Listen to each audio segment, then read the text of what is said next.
क्या हालात थे, बिजली नहीं मिलती थी।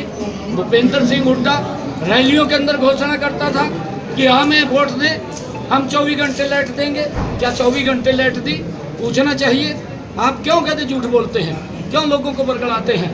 24 घंटे लाइट देने का काम अगर किसी ने किया, हमारी सरकार ने किया, डबल इंजन की सरकार ने किया। अच्छा, जो राहत आपने अभी दी है, क्या लगता है कि अगर ये पहले कुछ दिन पहले दी जाती तो और फर्क नहीं पड़ता? जैसे बिजली का आपने दिया, किसानों का आपने मुआवजा दिया, श्रमिकों का दिया, अगर ये पहले लंबित जो पहले होते तो और फायदा नहीं होता? नहीं, देखिए, जब समय आता है तभी वो होता है। और अभी और भी कई लाभ ऐसे हैं जो हमारे एजेंडे के अंदर है। लोगों के जीवन को सरल करना ये सरकार का दायित्व है, और हमने लगातार उस मिशन के अंदर काम कर रहे हैं कि आज गरीब को, मैं कल संत कबीरदास जी की जयंती के अवसर के ऊपर गोहाना के अंदर था, मैंने वहाँ पर भी ये बात कही है। मैंने उस बीच के अंदर कहा है कि हमारी सरकार लोगों के जीवन को सरल करने का काम करेगी, और मैं ये बड़े विश्वास के साथ कह रहा हूँ कि किसी भी गरीब व्यक्ति को चिंता करने की ज़रूरत नहीं है। मजबूती से, ट्रांसपेरेंसी तरीके से सरकार उस तक लाभ पहुँचाने का काम करेगी। मैंने जब श्रमिकों के लंबे समय से उनके कुछ बेनिफिट्स रुके हुए थे, 80 करोड़ रुपया उनके खाते के अंदर जारी किया है। और भी मैंने अधिकारियों को कहा है कि एक भी श्रमिक भाई जिसका बेनिफिट रुका हुआ है वो नहीं रहना चाहिए, और भी अगर जो निकल करके आएंगे उन सब को भी एक अलग से कार्यक्रम करके वो उन तक पहुंचाने का काम करूंगा। उनकी बेटियों की शादी के लिए हमने ये निर्णय किया है कि ग्रेड की बेटी की जब शादी होती है, जो सरकार उसको हेल्प करती है, 3 दिन पहले हमारी सरकार के अधिकारी जा करके उसके घर पर पहुंचाने का काम करेंगे, ताकि उसको बेटिया की शादी में किसी प्रकार की समस्या न आए। लोकसभा के आरोप लगे थे, क्या ऐसे नेता या कार्यकर्ताओं पर कार्रवाई होगी? और सीएम साहब इसी के साथ एक सवाल, इसके अंदर इसके साथ ही एक सवाल ये है, ये चर्चा का विषय है कि आप लोग जिस तरह से रोहतक लोकसभा क्षेत्र में ये कबूल करते थे और ये बताते थे कि यहाँ पे कलोई में, बेरी में और महम में बोगस पोलिंग होती है, आप लोग ये कहते थे, लेकिन उसके बावजूद एक चर्चा है कि आपने गुजरात के होमगार्ड लगा दिए, राजस्थान के होमगार्ड लगा दिए बूथों पर। नहीं, देखिए, ऐसा नहीं है। ये पुलिस प्रशासन का कानून व्यवस्था को लेकर के उनकी जिम्मेवारी है।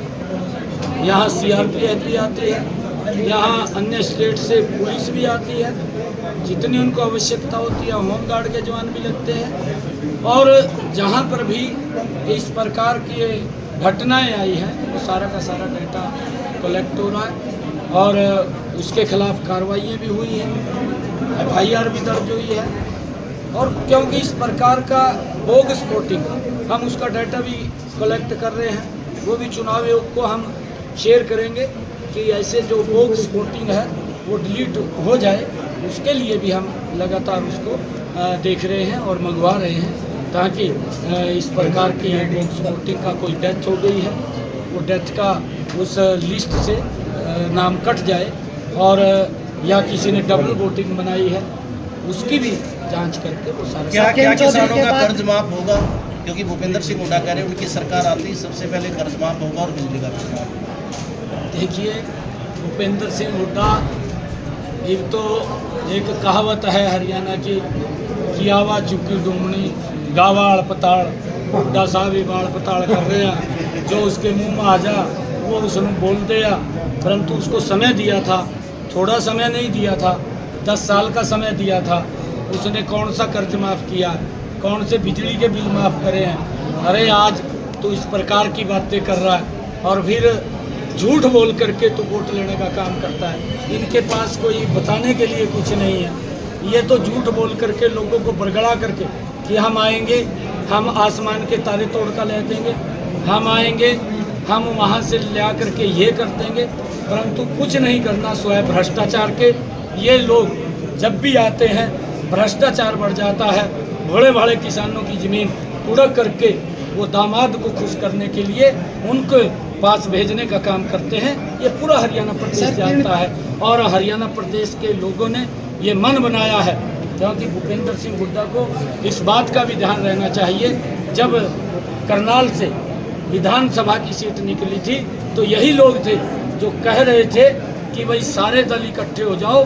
उसके अंदर और भी कुछ लोग थे, उन्होंने भी इस बात को कहा कि ये चंडीगढ़ का रास्ता यहाँ से कांग्रेस का यहाँ करनाल से जाएगा, दिल्ली भी जाएगा, परंतु दिल्ली का रास्ता भी कांग्रेस के लिए बंद हो गया है।